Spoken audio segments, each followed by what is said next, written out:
So please take a nice deep breath with me this morning and know that the union of our soul as the divine is right here, right now, knowing that there is a place within us that has never been hurt, harmed, or endangered, that the divine presence that lights up the world has no beginning and has no end, that unique spiritual idea that each and every person is here this morning, that unique spiritual idea in the mind of God,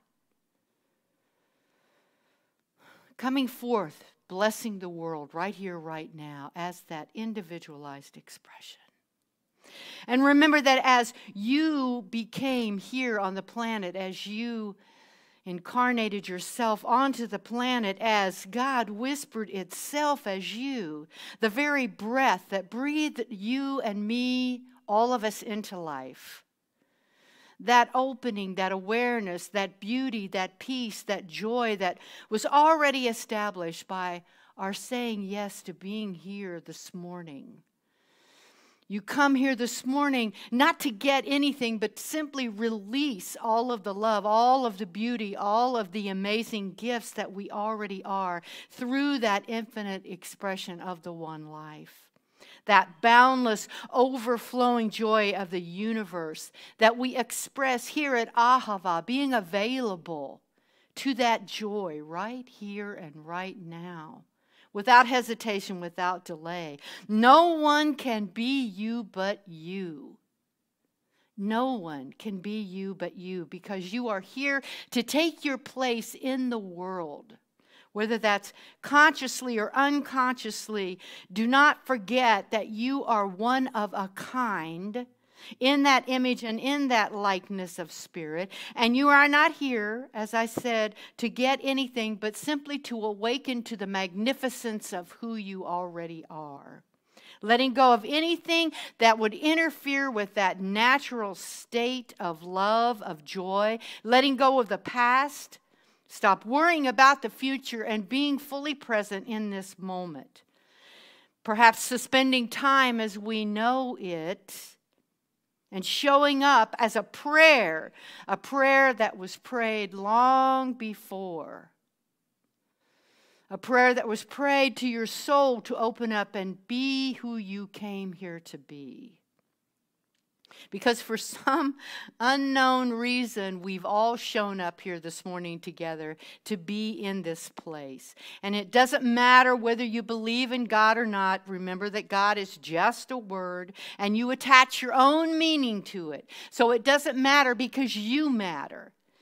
And you matter because your soul matters. And you're here to take that place and to step into that power of awareness and of knowing, releasing any preconceived ideas or notions or anticipations of this morning, and just being here with me. Because the thing is, we've all stumbled into an intentional community that knows the truth of who you are, the beautiful expression of the one mind. And you know, our theme this month is the body. And our topic this week is loving this body. And last week, Reverend Rainbow and I both talked about the body, which is one of the things in the world that is completely and intimately ours. Rather than engaging in a spirituality that defines the body or denies the body, we can move closer to an experience of the divine here and now by fully engaging with the body, feeling the energy.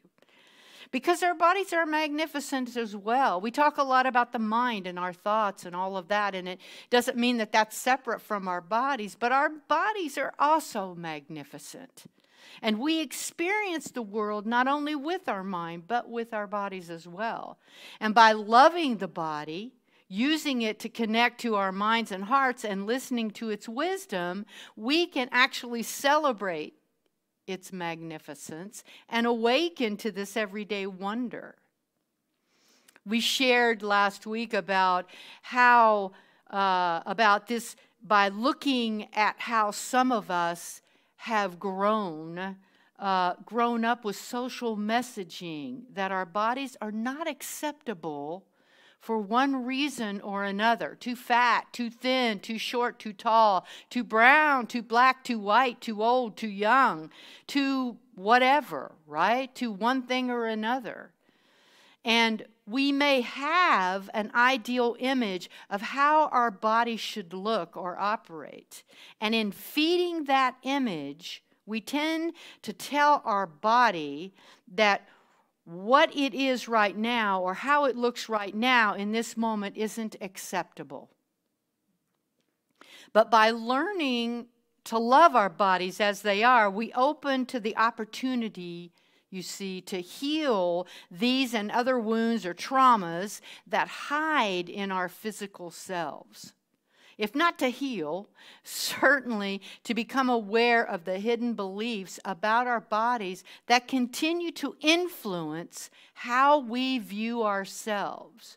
Because we make decisions and choices in our lives from how we view ourselves and how we think about ourselves. But here's the good news. There is a revolution going on right now. The revolution of radical self-love and body positivity becoming more mainstream. Like Lizzo, Alicia Keys, or the work of Sonia Renee Taylor, including her book, The Body is Not an Apology, which Lauren read from this morning. So here's the thing. Before you can learn to love your body, you need to relinquish the idea that you wouldn't feel sad or lonely or rejected if you look different. The more you can really internalize this idea, the less attached you will be to meeting certain conventional beauty norms, because you will understand that they will never deliver you what you want.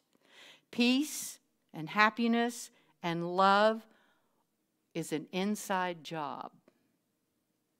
This isn't to say that size discrimination, racism, ageism, ableism aren't real, because unfortunately they are, and these physical factors do affect how people treat us. But bending over backward to meet their impossible ideals will not help anyone feel better about themselves. And I want you to ask yourself this: is your body the problem, or are the ideals the problem? Instead of continuing to try to fit into a system that pits you against your own body, what if we adopted a new way of thinking that designates you and me as valuable exactly the way we are? What if we stopped trying to appease others at our own expense? This is where radical self-love comes into play. And that's mainly what I want to talk about today. Radical self-love, you see, emphasizes the importance of caring for yourself, accepting yourself, and not settling for less than what you deserve. Radical self-love does not mean caring only for yourself. It means you don't judge yourself based on others' ideas of who you should be and what you should look like. And let me just go on record by saying radical self-love is crucial for surviving and thriving in an oppressive society hell-bent on making us feel like we're wrong or not good enough. We are enough. We are enough. But here's the deal. How in the world do we get there? How do we get there? First, consider that the body, or the idea that the body is not separate from our spiritual lives, but it is an amazing and awe-inspiring manifestation of the divine. We have to let go of separation. We are not souls trapped in fleshy boxes which carry our consciousness from room to room, but rather fully integrated organisms who inhabit and contain dynamic living temples. Our bodies exist in all the glorious variety so that one infinite intelligence can express itself in creative and beautiful ways. As we said last week, just like there are a variety of flowers in a field, so there is beautiful magic in our bodies of all kinds. That being said, why do we so often find ourselves saying things like, you are a spiritual being having a human experience? Or, you have a body, but you're not your body. Now, while those aren't entirely incorrect, they suggest a spiritual understanding which denies the worth, value, and spiritual nature of the body. Your body, my body, everybody's body is the temple of the divine, right here and right now, showing up, as I said before, as uniquely as possible so that the one can express its creativity and experience this reality that we have. Since there is no separation, the body is not somehow separate from the divine or from the spiritual. I'll keep saying it over and over and over again. It is simply another glorious aspect of the wholeness of life. We're not going to get closer to spirit by denying the goodness and greatness of a whole aspect of it. So the first step in radical self-love is to stop thinking of our bodies as separate from the divine. It's all one. The second step, I believe, is to stop judging other people's bodies. Come on. You know you do it.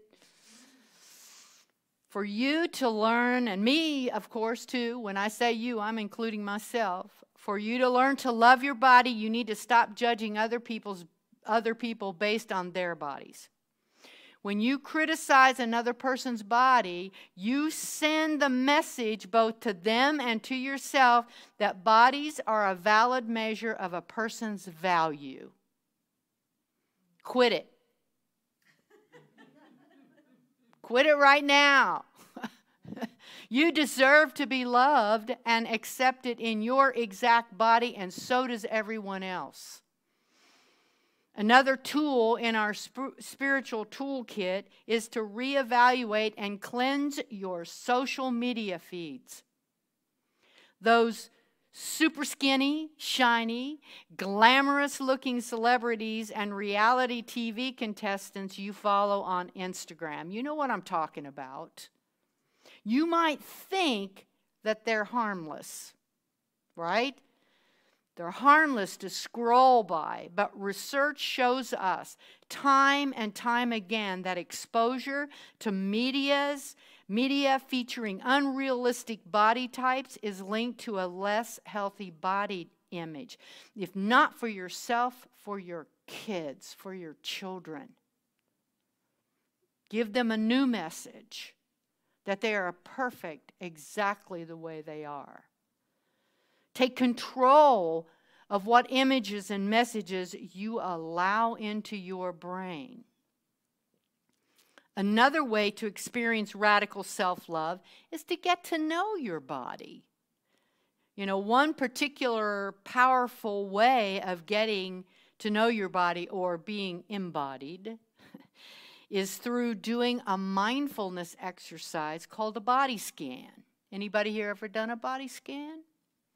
Well, let me give you an example. It's where you breathe in and out very slowly.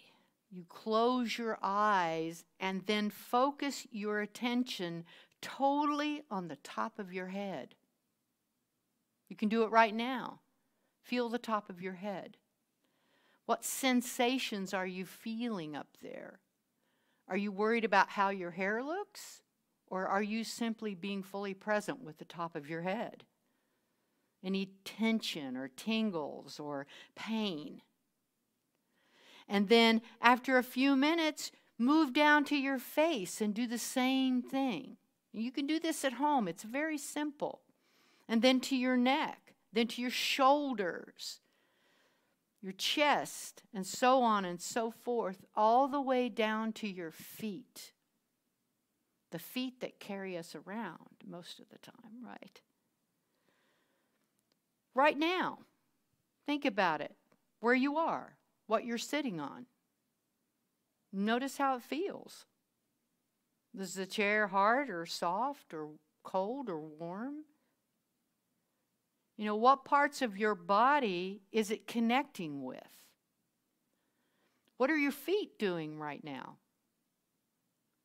Do you have your shoes off or on? What about the inside of your cheek? This is how you tune in to your body. This is how you become aware. And last but not least, do something every day that makes your body feel good. You know, exercise because you want to. Dance like nobody's watching. Dance because it makes you feel good, right? Make it a habit to do something good for your body every day. Maybe that's setting aside a few minutes to just give yourself a hand massage. You ever do that? Where you're sitting there watching TV or, you know, you're in front of your computer. Stop and just give yourself a hand massage. Maybe it's putting the softest, fuzziest pair of socks on to wear around the house, even in the summertime. Maybe it's doing a refreshing face mask for no other reason that it makes you feel good. It's all about training your brain to associate your body with positive feelings. Make it a habit. You know, when you get into the shower, make it a habit to shower your body with love. Give thanks for it. You know, how long do we take a shower? You got plenty of time to thank your body for all the things that it does for you every day. Think about it. How amazing could it be to simply dive into the wonder that is your body and to truly accept and love and sit in awe of everything your body is capable of, instead of using the power of our mind to tell the body it is somehow wrong or rejected in so many ways that we do. The truth is, we all must learn to embrace our bodies for giving us the opportunity to live in a physical world in a holy way. Spirit is as much in the body as it is in the soul. And by honoring and loving our bodies, we can all have a richer experience of the divine. And remember, what you put out is what you receive. What you transmit to the world is what returns to you. Being of loving kindness to everyone you meet, but most of all, being of loving kindness to yourself and your body. So this week, I invite all of us to notice the thoughts we have about our bodies. You know, when you're combing your hair, what are you thinking about your hair? How many people say, I'm just having a bad hair day? You're not having a bad hair day, you have hair. Some people don't.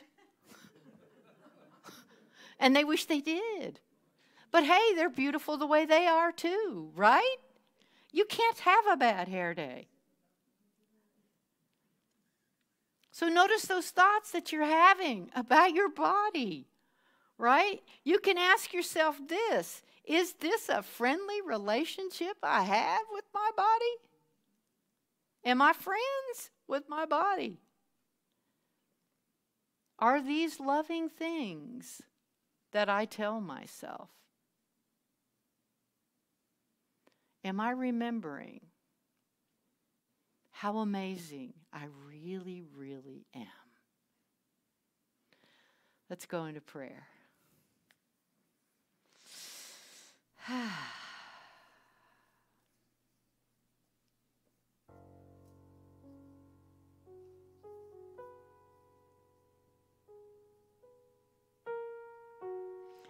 And I breathe in and I'm filled with the Spirit.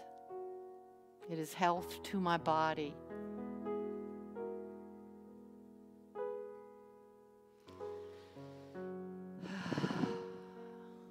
Breathing in and breathing out, I'm knowing that right here and right now there is only one power and one presence.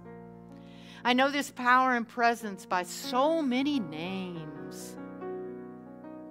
I know it is the source, God, Buddha, Moses, Muhammad, Jesus, Shakti, Krishna.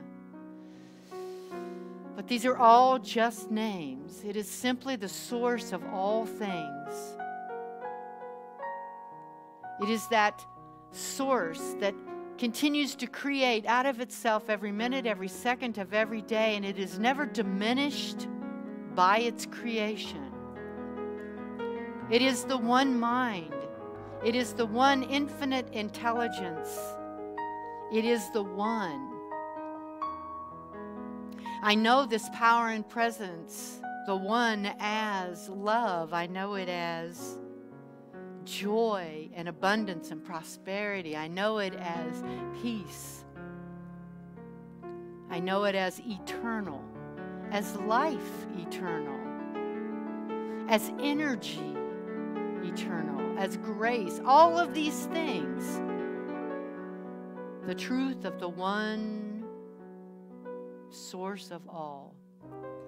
It is the invisible made visible. And so it is from that place of knowingness where I lie upon the temple of truth and speak this word for this community and for all of those individuals within the sound of my voice, declaring and knowing that the one source is fully operating right here and right now as each and every individualized life.